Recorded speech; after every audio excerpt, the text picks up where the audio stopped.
Welcome back to the news at 10. Now, it is indeed not the best of times for people of Borno State, but it's not enough to say that all hope is lost. There is some silver lining, particularly in the health sector.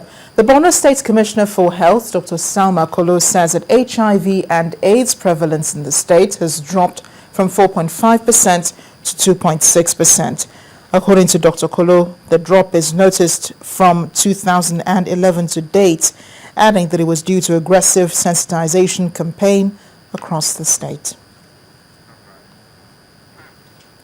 Meanwhile, quite a number of residents in Abia State have benefited from a health affair organized by the Office of the State's First Lady and the State's Ministry of Health.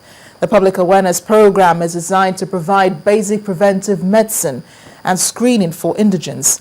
The aim is also to educate them on how to live a healthy lifestyle. Health is wealth, so says the popular saying. And that's what has drawn this crowd to the Michael Okpara Auditorium in Umuahia. For the Ministry of Health, bringing the scourge of ailments in the state to the barest minimum is important.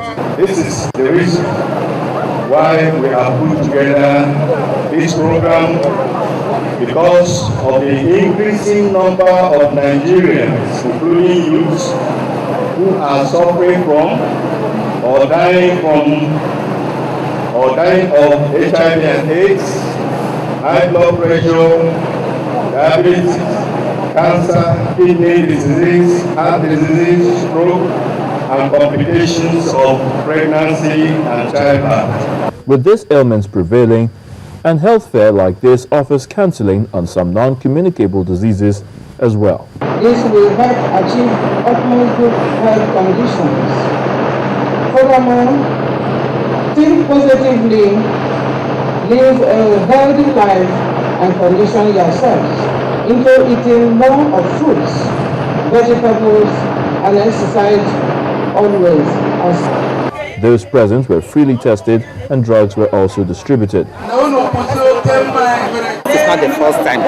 She used to do this almost 3-4 times a year to sensitize the women on how to take care of themselves. At least if I didn't know my HIV status, but I thank God today I have known it. Indeed, having the knowledge of a disease early enough offers the opportunity to take the right step in getting the type of treatment required.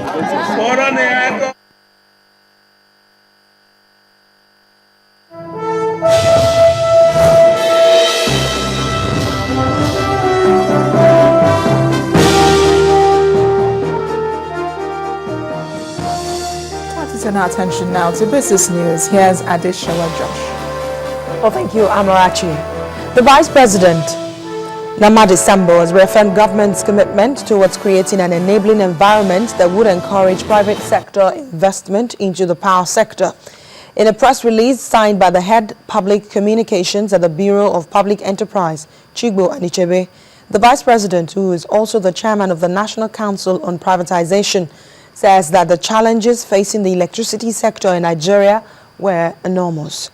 He, however, maintained that the President, Dr. Goodluck Jonathan's administration, is committed and determined to keep the promise of taking Nigeria out of its perennial darkness within the shortest possible period. While commending the roles of NCP, the Bureau of Public Enterprises, and other key stakeholders for the actualization of the handover, the Vice President reminded the new owners to keep to the agreed covenant. According to him, Nigerian Electricity Regulatory Commission and the BPE would continue to monitor the operations of the successor companies with a view to sanctioning any investor that does not deliver on the performance agreement that was executed with the government.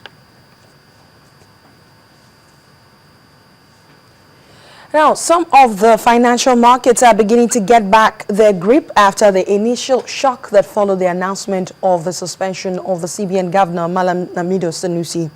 This week saw the NSE All-Share Index go up at about 39,000 mark.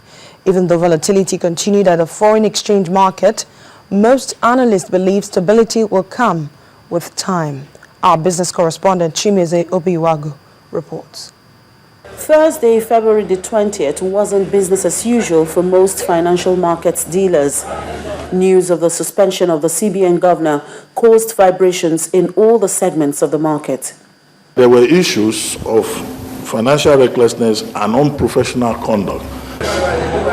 At the equities market, average foreign investor sentiment entered flight mode when the announcement was made, while the bond market was immediately shut down.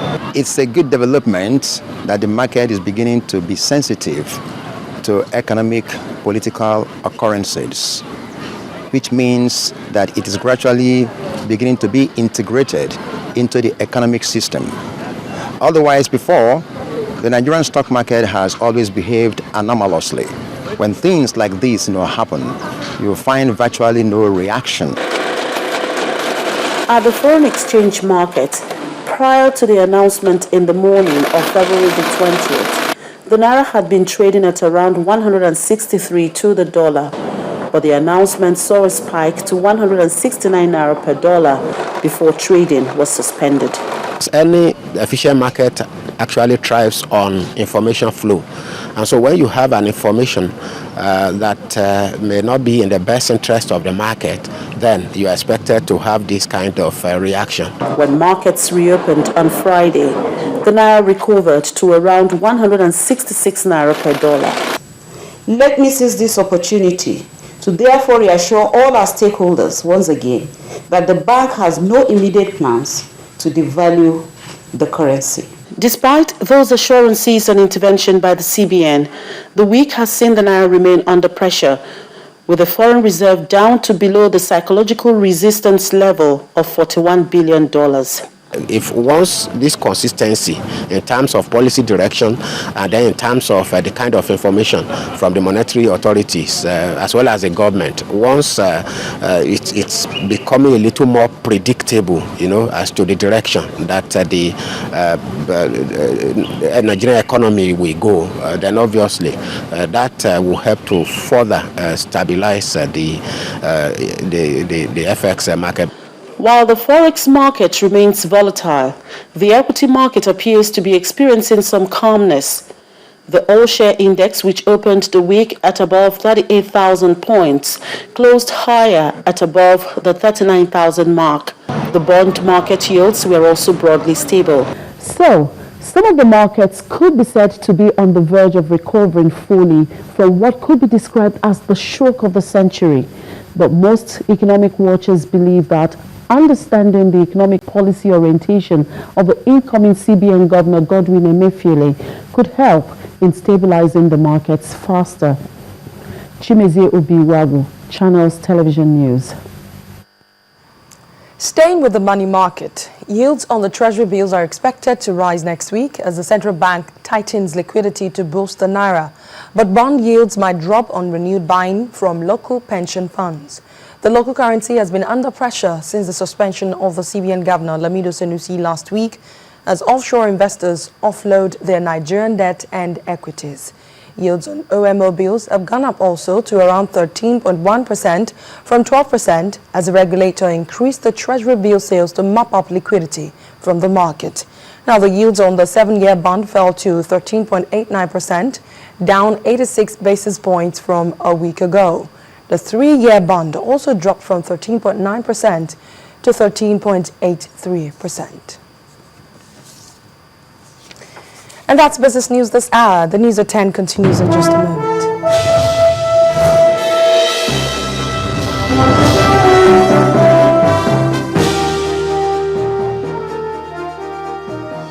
Next on the news at 10, Russia's parliament approves President Putin's request to deploy troops in Ukraine.